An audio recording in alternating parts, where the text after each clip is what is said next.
Hello, everybody. It's Bryan Kemper with Stand True Pro-Life Outreach, the youth outreach of Priests for Life, and you are watching Pro-Life is the New Punk Rock.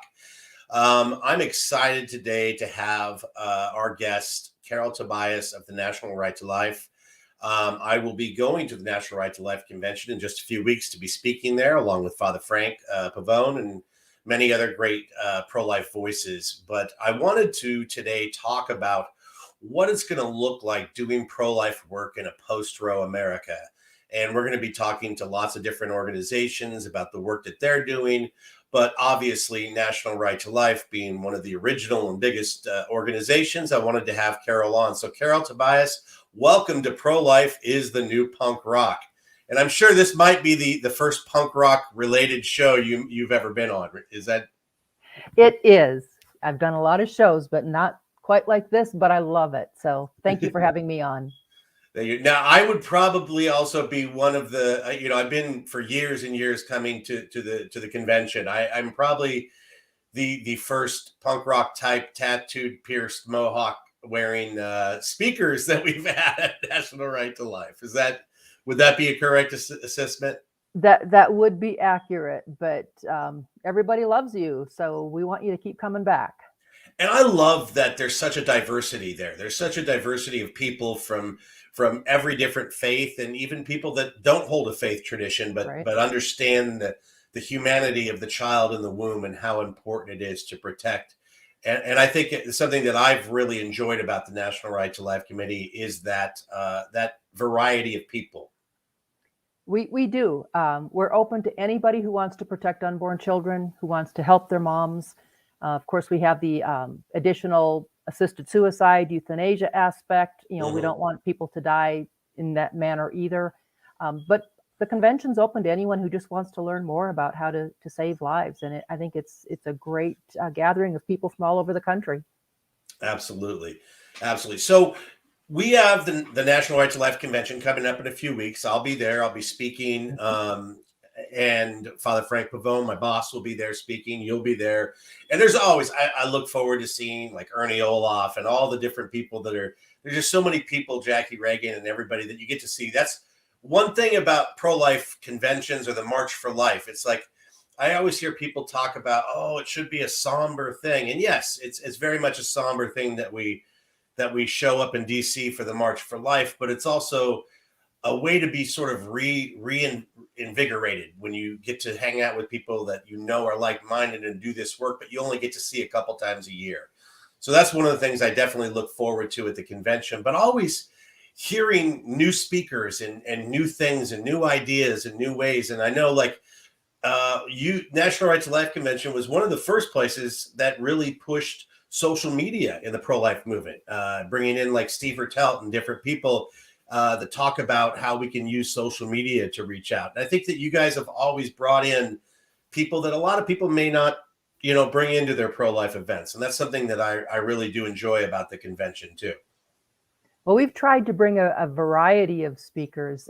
We obviously know how impactful social media is, so we needed our people to get on board as soon as possible doing that. We've had, I think we were one of the first national conventions that really focused on abortion pill reversal and Yes. how it works and getting our people excited and energized. Make sure women know that if they take that first set of pills in the chemical abortion process and then change their minds, maybe they can still get save their baby. And so we do try to bring in, of course, the new ideas and just make sure that people realize that there are a lot of different options out there. So what do you consider maybe to be the main theme of the convention this year, or what are you looking forward to the most when it comes to topics being discussed this year? I don't know that there actually is a main theme this year. We've got a little bit of everything, from the speakers to the topics. Uh, Obviously, the number one item on everybody's list is going to be the Supreme Court. By Yes. that time, we may know if Roe v. Wade is overturned, or they might wait until the convention is over. But I'm hoping that we can have a huge party celebrating that our hands have been untied and we can now start working in the states to protect those babies. Well, let's jump right into that, Carol, because that's something that I really wanted to discuss today Hmm. is what a post-Roe America looks like. What does that look like? And for me, I've been involved in this fight for about 35 years. I started way back in the early days of Operation Rescue, and then I started Rock for Life, Hmm. and all the different ways that I've been involved through sidewalk activism and sidewalk counseling and prayer events and holding concerts and such. All of this geared towards bringing down Roe versus Wade and the reversal of Roe and looking at that for so many years. And there's been times in the past where we thought we were going to be right there and it didn't happen. But I think that most of us, even the other side, would agree that this is what's about to happen. Is that we are about to see? I actually use the word the dismemberment of Roe versus Wade, and I know that's a little rough, but that's a reality of what happens because of Roe versus Wade. Is that It that is. human beings are dismembered, and so I definitely want to see that happen. And one of the most popular T-shirts I've ever designed was the one that says, "I survived Roe versus Wade. Roe versus Wade will not survive me." And we actually just had a meeting. Like, okay, now we're gonna have to redo that shirt because it's But Yep. I want to hear from you. I want to hear your thoughts and what are the thoughts around the office and through the different state affiliates. And I think we could get into that too, because obviously every state's going to have a different approach. Whether you're in California or Iowa, there's going to be different laws that are in effect. So, what are your initial thoughts about a post-Roe America? Well, the one thing that I am surprised at, and I shouldn't be, but so many people still believe that if Roe v. Wade is overturned, that means abortion is going to be illegal throughout the country. So we Which is still not have, the case at all. that's not the case at all. So we're going to have 50 state battles. Some of them are going to be fairly easy. In some states, they're going to protect laws or pass laws to protect unborn babies, and that'll be the end of it. We've seen, of course, the states going in the other direction where they are removing all protections for unborn children up through birth, so that they want to make sure that, babies can still be killed within their borders. But I know pro-life people are not going to give up. They're No. still going to be working in those states to try to change that law to, protect those babies. And then I think we're going to have a handful of states where it's going to go back and forth for a few years. We've got some states like Michigan, North Carolina, Pennsylvania. You've got a good legislature, but a pro-abortion governor. So even if they pass the laws, it's going to be vetoed. So Correct me yeah, if I'm wrong, but Michigan, obviously their governor right now, who is a nightmare. Michigan yep. had a trigger law. Is that correct? Michigan was one of those states that, when Roe versus Wade was overturned, would be pretty safe for unborn babies, but their governor is trying to undo all of that. Is that correct? She's trying to pull that through the courts so that they don't have to enforce it. And the attorney general, who is also a pro-abortion Democrat, has already said she's not going to enforce it. So there's going to be some ongoing battles in Michigan and a couple of other states. I fully expect in some states where we've got strong pro-life laws that the abortionists are going to come in and try to put something on the ballot to go directly, bypass the legislature, go directly to the people, asking them to amend the Constitution to allow abortion in their state. So there's going to be, in the legal and legislative battles, I think this could still go on for a few more years until things kind of get settled down. Where do you see the toughest battles? I mean, I'm thinking obviously New York, Connecticut, California, Washington, Oregon. Is that what you're seeing is going to be some of the toughest battles, or do you think some of the more middle of the road states? Where do you think? It's going to be both. I mean, right now, the pro-lifers in some of the states that you mentioned, and including Vermont, they've got a ballot measure, a measure on the ballot in this fall that would amend their constitution to allow abortion for any reason. It's currently state law, but the legislators decided they were going to put it into the Constitution. So pro-lifers in those states realize that they've got a heavy battle ahead of them to try to just convince the people and educate the people and persuade the people that unborn children need to be protected. But yeah, we're going to have some states too where, ballot measures will pop up even in pro-life states, and we're going to have to fight multi-million-dollar campaigns filled with lies, the horror stories. So it's not going to be easy, I don't think, anywhere in the country. There are just a handful of states that are going to pass the laws and nothing happens to challenge them. We recently, obviously, both of us and anyone watching, I'm sure, have seen devastation of what recently just happened in Texas, in Uvalde. Sorry, I choke up thinking about it as a father of 7 and 3 grandchildren and such, And I look at what's going on, and I see the world crying out for the safety of children, crying out to change every possible law to make sure that children are safe, and even using phrases and terminology that, like, well, maybe our own personal rights shouldn't matter when the lives of children are at stake. And I can't help but think, are you not listening to yourselves? Right. Are you not listening to yourselves? The fact that you're talking about the safety of our children and that schools need to be so safe, how can you say that in one sentence, but then talk about the womb, which should be the safest place in the world for a growing child, and say that that doesn't apply there? It makes no sense to me. What are your thoughts on that? Oh, I agree with you. It doesn't make sense. People were talking about, these are little kids, these are babies, they're 7 and 8 years old, but these are babies. We need to be protecting them. And yet they would turn around and fight any effort to protect any child up to the moment of birth. And it doesn't make sense.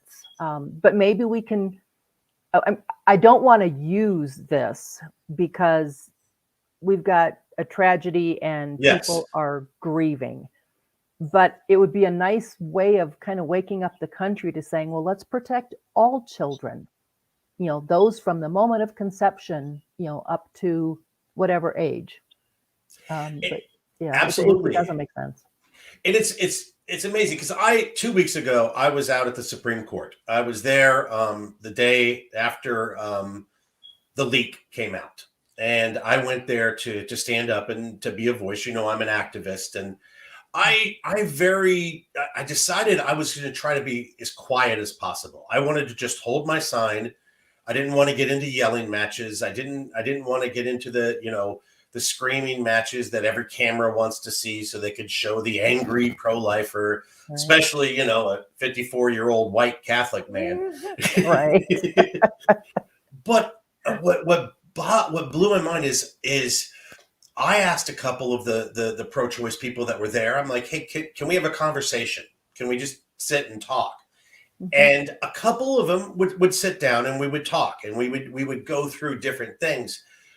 And no matter how I tried to talk about the child, the human being, the only argument that they wanted to talk about was something that didn't have to do with the humanity of the child. They wanted to bring up every possible, just total extreme circumstances possible to argue for abortion. And I would say to them, okay, well, if that's your argument, so if I gave you the rape and incest exception, let's say if I give you that, then are you going to stand with me? Well, no. And then it seems to me that trying to discuss abortion with a pro-choice person, they never actually want to talk about abortion. They just want to bring up other things. And it's something that boggled my mind, but I got punched in the face. I got hit in the face with an umbrella. I got punched in the chest. Now, I've spent a lot of years at punk rock concerts in the mosh pit, so I can take a few punches here and there, but it just, the absolute, just the screaming, the yelling, the violence on that side, which is all in order to support violence. Because really, that's what abortion is. It's an act of violence. And we live in this community, in this country, and in the world where we're talking about ending violence. We have to end violence. We have, all of this stuff, except in one place: the mother's womb. The mother's womb. Mm. What do you see as where we're going forth? The best way that we can discuss this with people, like, where do you see the best efforts in our arguments and what we're trying to show the world when it comes to giving the pro-life message? I guess kind of two ways to look at it. The position that those people are espousing to you, that they're not willing to accept anything less than abortion for all 9 months of pregnancy, is supported by less than 20% of the people in the country. There are people who think abortion should be legal in some cases. Then they're not quite sure where that is. Is it rape and incest? Is it 6 weeks? Is it viability? First 3 months. Life of the mother. But people who think abortion should be legal might have a different opinion as to how late into the pregnancy or how early, it should occur. The ones who are, like now, Democrats in Congress, and the ones that are out there protesting and rallying against what the Supreme Court hopefully will do, have a very small minority in agreement with them. So on the one hand, I think we just need to crush that. No legislation, they're not going to accept any compromise. So ignore that and just go ahead and do what we need to do to save babies. But then we also do need to keep working with what I have always called that mushy middle. Mm-hmm. The ones that they recognize abortion is wrong, and they don't like the way it's being practiced, but they don't want to just completely make it all illegal. So we need to keep educating them, and that's where I love the social media aspect, showing them the pictures of unborn babies. You can see eyebrows and fingernails and smiles. These are human beings. There was a poll that came out just not too long ago where it found 73% of the people acknowledged that abortion involves 2 lives, the mothers and the babies. And we need to just keep pushing that. Absolutely. I think that it's almost impossible to really argue that it's not a human being anymore. Yes. Yes, there are people. One of my favorite places to do social media outreach with pro-life is TikTok, which I don't know if you know is the fastest growing platform out there. And there's a lot of great pro-life content actually on TikTok. A lot of young people who are really getting involved. That's another thing that I'm excited about is I've been working with the youth for so many years, and there's always a youth aspect at the National Right to Life Convention and such. But the young people that are on TikTok, and there's still a few people that are, I think some of my favorite ones, it's hard to call it my favorite pro-choice argument, but they're the most ludicrous ones, is like, oh, the baby, the fetus is just a parasite. Anybody, a quick little 10-second Google search to understand that a parasite is one species feeding off a different species, and the biology of human development. We know there's no one that can give any kind of credible argument to say that the embryo, the zygote, the fetus, whatever stage they're in, is not of the species human being. One of my favorite things that I've ever written or social media post that kind of got quoted was, I said, abortion does not kill a potential human being. It kills a human being with great potential. Yep. And I think about some of these arguments. It's just hilarious, to be honest, to hear, oh, it's just a clump of cells. I mean, in all reality, you and I are really a giant clump of cells. Yeah. But human embryology, and I think the technology that we have and that we can show, we've all seen the 3D ultrasounds, 4D ultrasounds and stuff. Those arguments just don't work anymore. It really is about selfishness. It's about people wanting to have the ability to go out and do whatever they want and not have consequences for their actions. Exactly. Exactly. One thing I do want to bring up, since you were talking about what a post-Roe landscape would look like, Yes. we do have some states that are passing what I think is great legislation Oh, to yeah. help a woman through a difficult time. Like Missouri has a Show Me Healthy Babies program. Arkansas and Oklahoma do Every Mom Matters Act. Yes. Pulling together resources from both the private and public sector. If a woman is, maybe she's single, maybe she's in, difficult financial straits, what sources are available so that she doesn't think abortion is her only option. Texas and South Carolina will provide a nurse to go into the home for the first couple of years of the baby's life, just to kind of do regular health checkups and make sure that everything is going okay. Those are the kinds of programs that I think are going to appeal to a lot of people. It's going to help moms and babies. And I would hope that the pro-life movement would start encouraging even more of that. We've got the amazing pregnancy resource centers Yes. to help. But there's more that we can do. And if we're not going to kill the babies, I hope we can then also, help to figure out more ways that we can help a woman so that she does have optimism and hope and excitement as she brings that new life into the world. Do you have some of these programs highlighted on your website? Um, I don't know that they are. I mean, the information is available. I'll see if we can put something out. I think it'd be great to add to the website. Definitely. Yes. I agree with you. I think, and it's ironic, I guess, I don't know if that's the right word, that the first thing that is attacked by the other side are the pregnancy resource help centers, or like they're being firebombed. Another one today was attacked.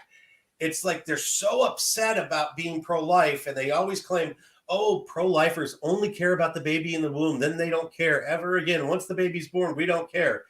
Yet it's pro-lifers who have developed these centers all over the country and around the world that give the needs to these women that they're going to need, whether it be doctor's care or diapers or formula or all the different things that are going to help these women are done in these pregnancy resource centers.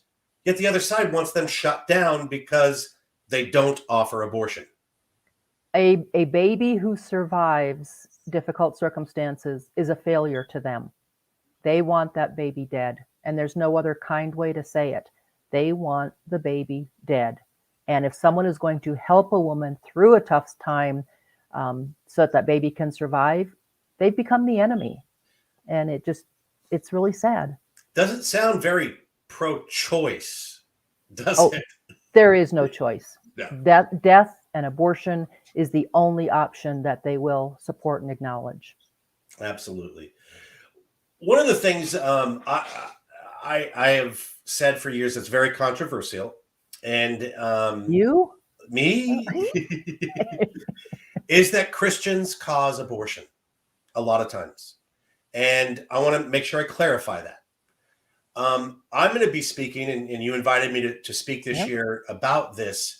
And I think it's probably one of the most important subjects for pro-lifers, especially Christians, is what is our response to young girls who are pregnant out of wedlock? Because I think, unfortunately, so many times they're shamed and that they're afraid. And I have stood in front of abortion mills where pastors are taking girls to get abortions because they're afraid of losing their church or afraid of being found things that they've done or whatever. Mm-hmm. But more importantly is, how are we responding to a young, let's say a 16, 17-year-old girl that has to come out and say, I messed up and now I'm pregnant. I've said this so many times, and we're actually looking at ways to make this on a t-shirt, but pregnancy is not a sin. Pregnancy is not a disease. Right. And this came to me to be so much more important when, and I have my daughter's permission to share this. I have a teenage daughter that had to come to me, and I walked into a hallway and I saw my daughter on the floor crying, curled up in a ball. And I'm like, baby, what's wrong? And she looked up and she says, Daddy, I'm pregnant. And as a father, especially, being a pro-life leader and such, I've had time to think about this. And to be honest, the first person that ever really taught me and really sat down with me to talk to me when I was first learning a lot of pro-life stuff was Judy Brown, because Judy Brown had gone through a similar situation. And she said, Bryan, the very first words out of your mouth need to be, I love you. And that's what it was. I looked at my daughter and I just said, I love you. And I picked her up and she's like, but Daddy, aren't you mad at me? I'm like, no, you just told me I'm a grandpa. Like, I'm a grandpa. Like, that was the greatest thing ever. And I remember actually her boyfriend was outside because he was afraid to be in the house when I found out. And I walked outside and started walking toward him, and I could see him tensing up, worried that I was about to throw a punch. But I gave him a big hug, and he's like, what's going on? And I'm like, you're stuck with me now, dude. But it's something that is so important, and that's one of the things I want to share that testimony, go a lot more into it and stuff. But we need to make sure that every single time, no matter what the circumstance is, that a young lady finds herself pregnant, that our response is one of love and never shame, never shame. Pregnancy itself, like I said, it's not a sin. And I think sometimes it's treated that way by people, and it needs to stop. What are your thoughts on that, Carol? I absolutely agree with you. I think some people are just afraid that if it's their daughter or someone they know, whether it's in church, a neighbor, is single and pregnant, that somehow recognizing that and accepting that means that you condone, past circumstances. This is a completely different case. Absolutely. We've got a new life. We've got a young girl who needs love and support.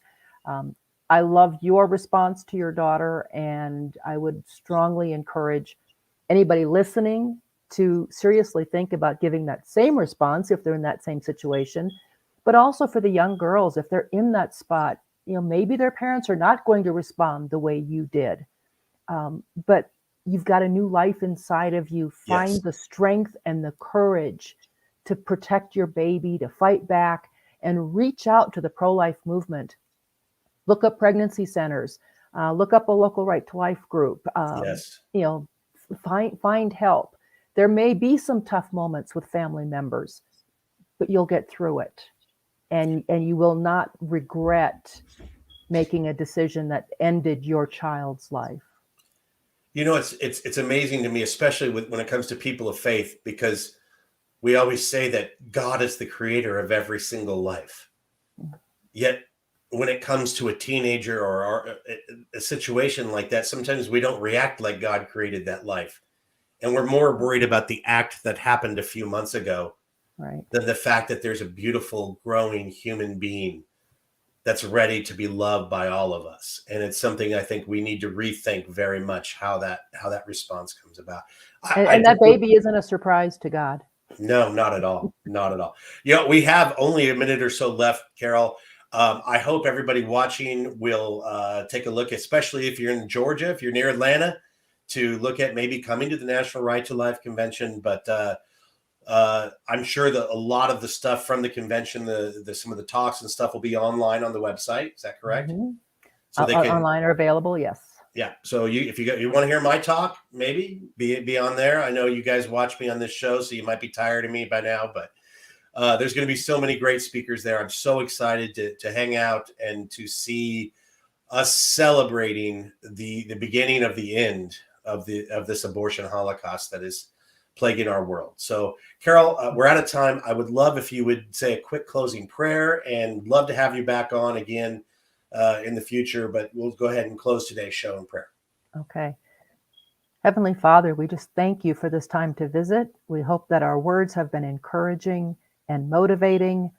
We just thank you for all of your many gifts, your precious gift of life. help us to recognize that gift in so many ways, and just be with us, Lord. Give us the strength to face the oncoming years so that we can defend your life, your babies' lives. In Jesus' name, amen. Amen. Well, guys, thank you so much. Once again, I want to plug my new book, Pro-Life is the New Punk Rock. Now, Carol, because of the convention and everything being closed at the March for Life last year with everything going on, the National Right to Life Convention is the first big event where I'll have my book at. So I'm really excited for that. So anybody coming to the convention, hopefully you can come by and grab a book. But if not, please check out the website, NRLC, their website, and watch the talks and things that are going on there. We're excited to be there. Father Frank and I'll be there. And yeah, thank you guys for watching. Pro-Life is the New Punk Rock. We've had Carol Tobias from National Right to Life. We'll have her back. And God bless you guys. See you next time.